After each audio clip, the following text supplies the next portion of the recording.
Break के बाद आपका स्वागत है। बड़ी खबर पर लगातार हम बने हुए पंजाब की लुधियाना से जो हमें खबर मिल रही है आपको बता दें। लुधियाना में एक लड़की जिसकी आज ही के दिन शादी थी, ब्यूटी पार्लर गई थी वो मेकअप कराने के लिए। उस दौरान एक शख्स आता है मेकअप रूम में। सीसीटीवी फुटेज हम आपको दिखा रहे हैं।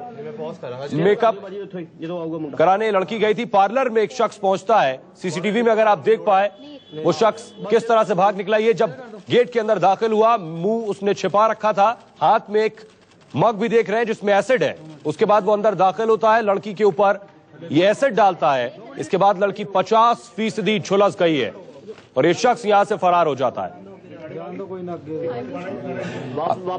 और इस दौरान ये शख्स एक चिट्ठी भी वहां छोड़कर जाता है। बताया जा रहा है कि एक तरफा प्यार का मामला ये हो सकता है। लड़की फिलहाल डीएमसी अस्पताल में भर्ती है। इसके अलावा 2 और महिलाएं भी झुलस गई हैं इस एसिड हमले में। थोड़े और लगे करा चला दो भाई, मैं भी देखना चाहती हूँ। ये देखो मैडम, पुलिस जांच में जुटी है और पुलिस ने केस जरूर दर्ज कर लिया है, लेकिन कुछ खास कामयाबी नहीं मिली है। किसी की गिरफ्तारी अब तक इस मामले में नहीं हुई है। लुधियाना में ये एसिड अटैक हुआ और बताया जा रहा है ये लड़की बरनाला की रहने वाली थी और वहीं का वो लड़का भी रहने वाला था।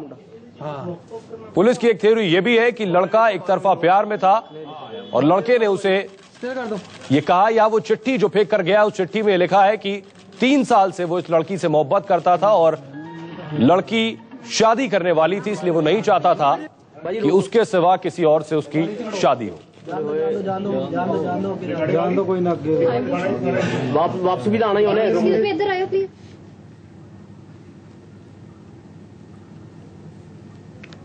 दुल्हन समेत तीनों लड़कियां अस्पताल में भर्ती हैं। शादी से पहले तैयार होने पहुंची थी ब्यूटी पार्लर।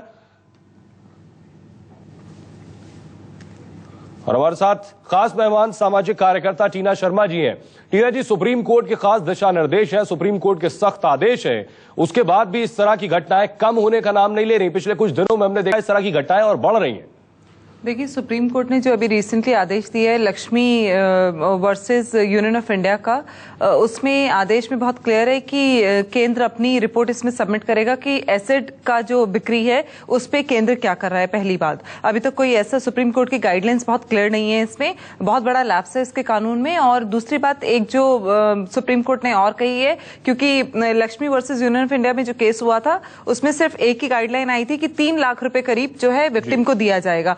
3 लाख रुपए तो इनिशियल खर्चा भी नहीं होता, करीब 10 से 1 लाख रुपए का खर्चा होता है जिसमें आप सर्जरीज वगैरह छोड़ देते हैं। उससे पहले बड़ा सवाल ये कि ये भी उस गाइडलाइन में है कि एक शख्स जब एसिड लेने जा रहा है या तेजाब लेने जा रहा है वो अपना आईडी प्रूफ देगा। पर ऐसा है, देखिए, आईडी बहुत सारे एसिड्स ऐसे हैं जो डाइल्यूटेड फॉर्म में मिलते हैं और बहुत इफेक्टिव होते हैं। मतलब एसिड अटैक जो भी हम तेजाब अपने बाथरूम्स में देखते हैं बहुत इजीली मिल रहा है। और जो गाइडलाइंस दी गई हैं वो इतनी इफेक्टिव गाइडलाइंस नहीं है, अभी तक एग्जीक्यूट नहीं हुए। आपको एसिड जो है वो सारी केमिस्ट शॉप्स में मिलेगा, सारे ऐसे। इनफैक्ट आपको ध्यान होगा कि एक साइकिल वाला या रेडी वाला चलता है ऐसे, वुडन का एक चौतरफा वो बनाकर उसमें बॉटल्स रखी होती हैं कि आप टॉयलेट साफ करने के जितने भी एसिड्स हैं उनके पास होते हैं। तो ये वो जो देसी फॉर्म का एसिड है वो इससे ज्यादा खतरनाक होता है। टीना जी, इस तरह की घटनाएं ये तस्वीर साफ कर रही हैं कि सुप्रीम कोर्ट के आदेशों और दिशा निर्देशों की राज्य सरकार किस तरह से धज्जियां उड़ा रही है। शुक्रिया न्यूज 24 से बातचीत करने के लिए।